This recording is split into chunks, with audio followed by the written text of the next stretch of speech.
Ugh. Open season on the Nintendo GameCube. Let me be vulnerable and share something with you folks. I have a really big soft spot for kids movie tie-in games. They're almost never actually good, but I can appreciate them for what they are, especially growing up and playing a handful of them. As a North Dakotan, it's my constitutional right to play Shrek Forever After on the Wii, and I'm glad that part of America lives on in these dark times. So finding out that Open Season, the 2006 animated movie I have vague, lucid, dreamlike memories of, had a video game for PC, GameCube, PS2, and Game Boy Advance had me happier than a guy finding out that there was an Open Season video game on PC, GameCube, and PS2. So today I'm going to play the GameCube version. No laws have been invented yet to stop me, and the reason I'm playing the GameCube version specifically is because Boog is shaped like one. Starting the game, we get a loading screen where Elliot the deer looks normal, Boog looks like he wants to do something that would invalidate the E for Everyone rating, and their miniature homunculi have a stuttery fit, all in a dead silence that really makes you take it all in. I don't like the name Boog, so I'm changing it to what I actually wish I was playing, Shrek. I always like looking at the options on a new game, so let's see.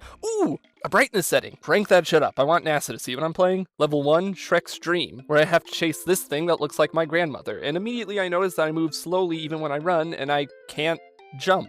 But this is a kid's game, maybe they're just easing me into the controls. They probably assume I'm a stupid kid with ants in his pants, while I'm actually a stupid adult with ants in his walls. They told me the game would be bad, but I don't trust them. Exiting the dream, and we enter a first-person survival horror mode, and if this woman's model is anything to go off of, the scares will rival that of Resident Evil. After the paralysis leaves Shrek's body and I can move, I book it for the exit, but then this lady asks me if I have Dinkelman, which is something only your medical practitioner should ask, and the game introduces a new mechanic. Nodding your head yes or no to answer questions. Truly innovative. You'd think this would be in a more narrative-focused game like Life is Strange than it does Open Season. Next you'll tell me they put jumping in the Stanley Parable. Also, what's the point of letting me answer yes or no to the Dinkelman question if I can't even lie? There's no way Shrek's charisma is low enough to fail that speech check. Look at his loading screen render. And on a more pressing note, I still can't jump or move at an acceptable speed. I have to assume I'm still in some kind of training or tutorial area since there's nothing to do here besides grab the Dinkle and end this part of the level, but I can't fathom how I'll handle the real game if the boot camp is this intense. New gameplay style where you lean out of the truck and collect badges. Badges are the main collectible and currency of the game, and if there's collectibles, there's gotta be platforming. I can feel it. This game can't hide anything from me, but I honestly have more fun doing this instead of collecting anything. So when we move on to the next area, let's talk about how this game looks. With its eyes. It doesn't look awful. Beauty is in the eye of the beholder and whatnot, and maybe you'll find this game absolutely stunning. You know what they say, one man's Leonardo DiCaprio is another man's Leonardo da Vinci. And whew, that Da Vinci. Well, let's just say, I'd gladly lay my arms and legs out and let him draw a circle around me, if you know what I'm saying. We get into town and meet Elliot, who's tied up for his crimes like he deserves, so being the chaos incarnate I am, I set him free with zero repercussions from the law. Only to wake up in the next cutscene and discover the game's worst camera angle in my garage. Everything I said about Beauty being in the eye of the beholder was a lie. Clearly Beauty lives within Shrek's blurred out dinner plates. Elliot breaks into my house and waves a brown lump in my face, so I follow him back to town. I once again attempt to escape from this plane of reality, but Shrek is tethered to it as per his divine punishment. So as a bear, I scare away the security guard, there's a NAF joke in there somewhere, and we have a minigame to collect all 10 woohoo bars in the store under a time limit, and here's where my gamer card could be revoked because I failed the challenge and had to start over. It doesn't help that Shrek here is the size of a washing machine and is just as graceful, and the camera struggles to keep the brown brick in frame, while also letting you see what's exactly in the level. I get the chocolate and the police finally show up to apprehend us. Finally, took them so long. Now we're in the middle of these woods out in the open season. So now the tutorial is over and we can actually have fun. Nope, I lied. There is no jumping. This isn't a platform even though it clearly looks like it should be. I don't get it either. With all the bad things come good things because the devs let us throw Elliot as a projectile and it's the single most dopamine inducing thing as he turns into a floppy ragdoll until he hits the ground. My mind has almost completely erased everything that happened in this level, aside from the end where I threw Elliot into the Grand Canyon and he didn't return until I triggered the cutscene. I sat here waiting for him for over 30 seconds, all the while Shrek looked like the Hunchback of Notre Dame waving traffic along. These squirrels do the morally correct thing and push us down a cliff, so the next level starts with us having to shake our butt to remove a porcupine. I'm going to waterboard this game now. After drying the game off good, I proceed to throw Elliot into the river to calm myself. Look at how his body immediately sinks into the water. It's cathartic. And this is a majority of the game. You move slowly through the forest, throw Elliot or whatever small animals you can get your grubby mitts on at the current obstacle, and then you move on. I say it's a puzzle game, but most of the puzzles equate to walk here, and then walk back. And there's so many stretches of nothing happening where you're going from one objective to the other. And if the locomotion was at least a little enjoyable, I could overlook it, but I just can't. If you couldn't tell, Shrek's walk speed feels like trudging through a swamp, but luckily the devs added a run button, so you can instead feel like trudging through a swamp after the floods have come. We run around and pick up flowers for Elliot's girlfriend. The fact this creature has a potential mate is a failing of biblical proportions, and he challenges Doe Swanson to a race. Hey, it's Smelliot. What are you doing, Smelliot? Acting smelly? I get to play as Elliot this time, and holy shit, he can jump! Not only that, but he's actually kind of enjoyable to play as. He's fast, and his turning isn't slow, and I'm having a bit of a good time here. So this is where you've been hiding your fun, game, you naughty scamp. After the race, I unlock the ability to upgrade Shrek with all the badges I've been collecting. It's nothing spectacular, but I respect it for trying, I guess. Confuses me why they'll put more effort into the secondary playable character and the unlockables rather than putting that effort towards making the main character feel good to control, but I digress. Next, we finally get to do something a little more than walk around and throw innocent woodland animals, with the ability to roar and scare away hunters in the woods. On paper, this sounds like it would be fun, or at least functional, but they took the fun out of functional, so it's just cussional. The game wants you to sneak up behind them or use twigs as a disguise so you can get closer before you roar, but it doesn't really matter when you can just walk up to them before they notice you, and even if you do get noticed, you still have a large window of opportunity to scare them away.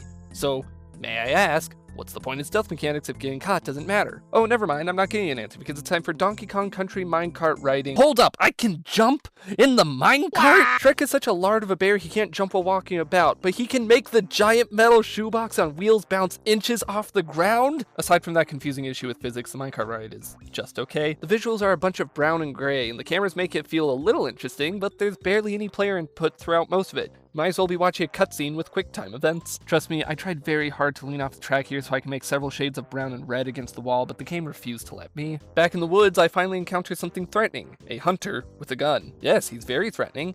I just eat the bullet he shoots at me and then I get rid of him right after. Truly a real American hero, that one. None of the hunters seem to have basic object permanence or spatial awareness, as they'll just ignore you until you're practically within puking distance. I mean, there's some interesting mechanics, like you can throw a squirrel on a hunter's head so he runs around allowing you to throw acorns as the squirrel at other hunters, but there's never a good reason to do that if just waddling up to someone and hitting them with your roar is faster and isn't any more risky. I want to be fair to the game and actually interact with its mechanics how it wants me to, but it never shows me why it'd be worth it to do so. I feel like a toddler with the most ambivalent preschool teacher giving up on stopping me from eating dirt. After minutes of mindlessly walking up the mountain, I finally find out the consequences of my actions and die. Except not really, because you can just tap A really fast to revive yourself. So enemies truly are worthless, and they're to just slow you down. What is the point? I continue to question the point of any of this as I reach the peak of the mountain and Shrek and Elliot fall in a big ball down the snow. And god damn it, this part is also kind of fun. It's super fast, it controls a little loosely, but the level is built around that, almost playing like a monkey ball game. And the game even encourages you to have fun by rewarding you for sliding down trickier parts of the level. Why is the part with the big cold ball of frozen rainwater going as hard as it is? It only takes a couple minutes to get through, so it doesn't overstay its welcome. If the whole game was swapping between moments like this or the deer race, it'd be a decent time. But no, we gotta keep defaulting to bear shitting in the woods simulator. The kids will get bored if we look away from Shrek for more than 5 minutes. The reason I've been just kind of skimming through all the base levels is because of how boring they are, and these fast-paced sections have been a small bright spot in an otherwise dark forest. After the snowball rolling, we enter a swampy pond area, and if it wasn't obvious by looking at the screen, around this time the game starts to run like a man in a wheelchair. I know the Gamecube isn't powerful, but you're telling me it's struggling to render the same grass JPEG duplicated everywhere and ducks that barely look above PS1 quality? Speaking of ducks, this one needs me to scare some hunters away as Elliot to grab a duck collar, and holy crap, I wasn't hallucinating earlier. He just feels way better to control than Shrek. His walk speed is adequate enough, but his run feels fast and loose like a wild animal should. And you can jump! I actually feel like I'm controlling a video game character and not piloting a bear like an RC car. And how he deals with hunters is a tiny bit more interesting, as instead of just walking up and pressing one button to make them evaporate from this mortal realm, you actually taunt and lead them to their own traps. And the platforming itself has the tiniest bit of thought, as you need to time your run with a jump to clear gaps. Why is this part actually competent? Seriously! Who at the development team had the brilliant idea to make Shrek, the main character you play as, control like a fridge, but the annoying sidekick you're encouraged to throw around like a football controls like Spyro? Actually, that's the best comparison. Elliot is just Spyro. I mean, just look at him. You have a run that's basically Spyro's charge attack, a jump, even horns. Kind of. I can practically see him becoming more purple as the game goes on. It's a miracle of plagiarism. Well, I hope you enjoyed those 2.5 minutes of simple but enjoyable character movement, because it's time to go back to playing as the brown tub of lard. Now we get to walk around again, press one button to scare away hunters, and play Simon Says to get the ducks. And holy bees, we get a new gameplay style, but it's not fun. It's turret gameplay. but with awful aiming controls, and the game having an awful time whenever I side-eye the water. It's slow, it's boring, and it takes nearly 4 minutes all the while you're listening to a load of banjos and kazoos. Which, yes, I understand the irony, but it feels like the game is trying to mentally condition me into having a good time. Look guys, there's a bear, and there's birds, and you collect things. Isn't that fun? After the turret section, we go back to more lumpy walking, but finally, over 90 minutes into this game, we get a 4-legged sprint move for Shrek that makes him move at an acceptable speed. So now we've moved on from looking like an upright slug to a brown hippo. And you know what? Smallest bit of props to the game, the run works like a charge, allowing you to stun enemies, but I'm immediately taking away those props because the run is finicky as fuck to start up, and you can run into walls to stun yourself. Isn't that great? Oh goody, and after we get through the first part of the level, we now do an escort mission with a beaver. Everyone's favorite type of video game mission. Look at how much fun I'm having waiting on this little shit gremlin to walk to the log to open up a path so I can move on my miserable way. Aren't I having so much fun? Then we gotta mosey around and throw skunks at an outhouse for some reason. Look, I stopped listening to what the animals were telling me by this point. The first 100 minutes of story were so enthralling that my mind had to shut down afterwards to avoid being too enthralled. Cut me some slack. We break the outhouse and have the worst vehicle section so far. It's still a step up from any Shrek gameplay by a large amount, but the turning on this literal shit house feels like the contents you'd leave in it. And I keep getting distracted thinking about the fact this man inside is most certainly dead by the end of our joyride. We get to the end of the river, then the dam blows up and we lose Elliot, which has me heartbroken since I can't toss him around like a stress ball, and we end up being caught by this guy. His name is Shaw, and he's supposed to be the main antagonist, but he barely shows up, and I haven't even bothered to mention him in the script up until now. We gotta sneak out of his cabin, and by sneak I mean just walk out while his back is turned, because I'm fairly certain everyone in this universe has an ear infection since they somehow never hear the large grizzly bear sauntering around. After escaping, we're given a choice to either return home and leave the other forest animals to their own demise by the hunters, or go help them.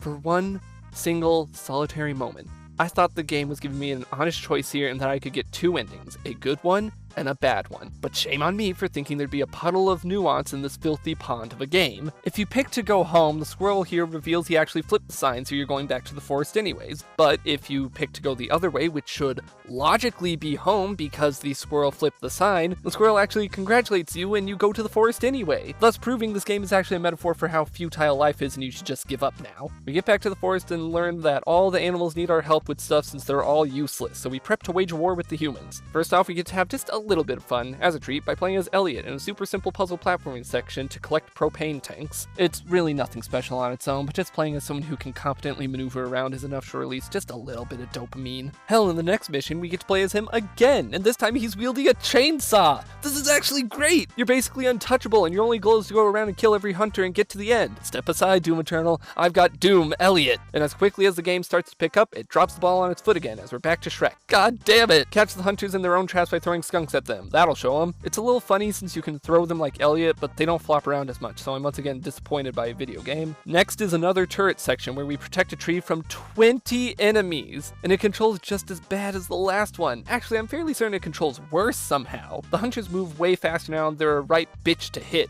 and I'm filled with nothing but anger as I got 19 dead, spent 2.5 minutes straight fighting with these controls, and had to start from the beginning because one got up to the tree. The game doesn't give you any kind of warning or a sound effect to tell you that there's someone at the tree to shoot them right now, because why would it? This is open season on Gamecube, where joy goes to die. Now we have another Shrek segment, a Shrekment, needing to slowly go around and throw this beaver at things to chop down. Am I saying the word slow enough? This game is just slow, which is a clever double meaning because it moves like molasses and it's stupid. Please laugh at this wordplay. Another mission later and we help the ducks do an air raid, and this should be a fun moment like the Elliot chainsaw, but no, it just amounts to running around and scaring away more hunters so the ducks can blow up their empty campsites. Why are we blowing them up after the hunters are already gone and not just doing it while they're here? They deserve it for looking like this. Then we get another turret section that lasts like 30 seconds for some reason, and a final boss fight with Shaw the Hunter. First, we pelt him with random animals, and then he puts Elliot out of his misery. Goodbye, friend, I hope you move on to a better game. We throw one more squirrel in his direction, then scare him and get the ending cutscene, which is just a slideshow of horribly rendered shots from a movie which depicts a grizzly bear attack with the most unfitting music before cutting to the credits. Which I'm skipping because I don't need any more names on my hit list. Open season on Gamecube is a joyless, thoughtless mess. I went in hoping to at least get a mediocre 3D platform and came out with a hatred for bears. I'm banishing this game somewhere it will never find me and going to live the rest of my life better off because of it.